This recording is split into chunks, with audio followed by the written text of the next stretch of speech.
hommes et femmes mahoraises dont on sait qu'elles ont joué un rôle si important dans l'histoire de Mayotte, nous allons continuer à combattre ensemble. Combattre pour que vos parents, vous-même, vos enfants puissent à nouveau vivre à Mayotte dans la tranquillité, dans la sécurité, pouvoir travailler à la prospérité, cette île étant si belle, si pleine de richesses. Il faut qu'elle puisse avoir un avenir.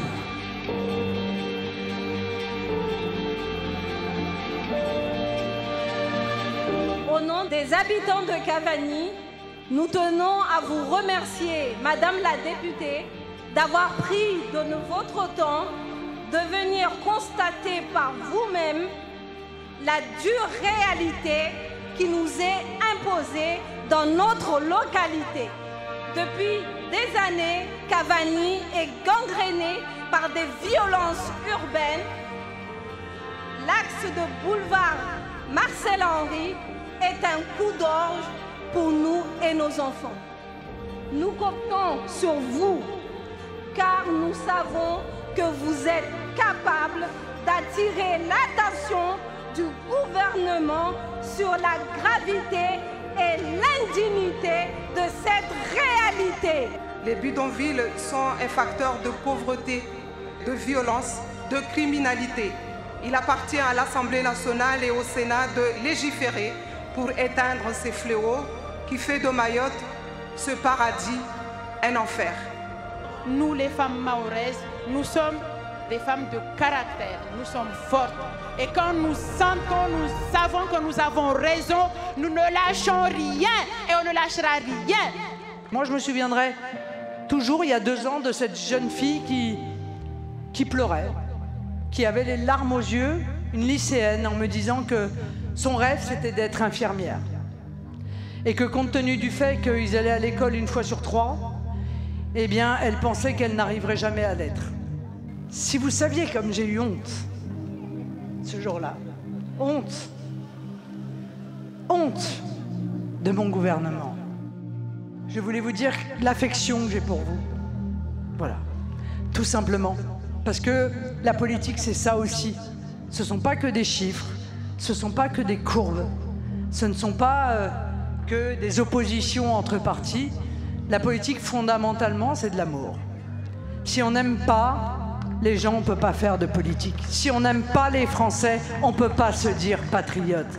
Et si on n'aime pas les Français qui sont les plus en difficulté, les plus abandonnés, les plus loin de l'esprit de nos dirigeants, alors on ne mérite pas de faire de la politique. Alors moi, je vous aime, je vous l'ai dit 100 fois, je vous le dirai encore 100 fois. Et j'espère de tout mon cœur que les décisions qui seront prises par le gouvernement demain auront plus d'efficacité que celles qui ont été prises hier.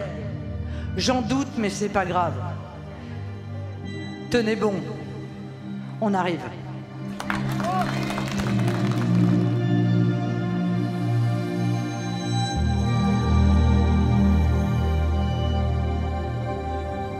Je pense que si les Français savaient précisément ce qui se passe à Mayotte, voyaient de leurs yeux, ils seraient horrifiés par cette situation. Le gouvernement français ne se bat plus pour personne en France en réalité.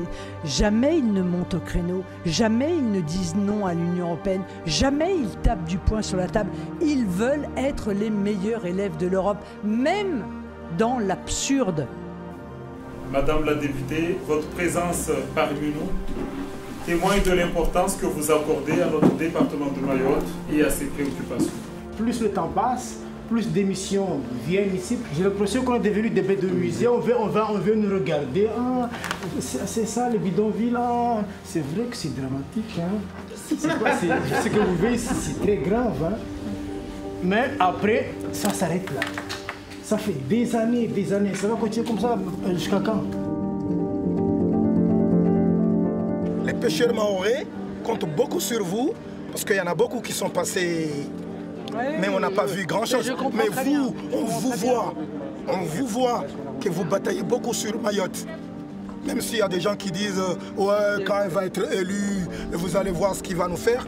Mais nous, on croit à vous. Merci beaucoup. Merci. C'est très gentil. En une journée et demie, je n'ai vu que des Mahorais qui subissent l'injustice. Les pêcheurs, on les menace encore de casser leurs bateaux et de ne pas les remplacer. Les agriculteurs n'arrivent pas à trouver de terrain foncier parce que le terrain est attribué, semble-t-il, à d'autres en priorité. Les citoyens, et parfois leurs projets qui sont des beaux projets, des projets qui vous permettent d'être souverains en matière alimentaire, des projets qui permettent le développement de l'île, qui permettent de se projeter dans l'avenir, sont des projets à quelques centaines de milliers d'euros, 1 million, 2 millions. Quand je vois qu'Emmanuel Macron est allé accorder 150 millions à M. Azali, qui pourtant venait de dire que Mayotte n'était pas française. Cette injustice-là, elle est insoutenable.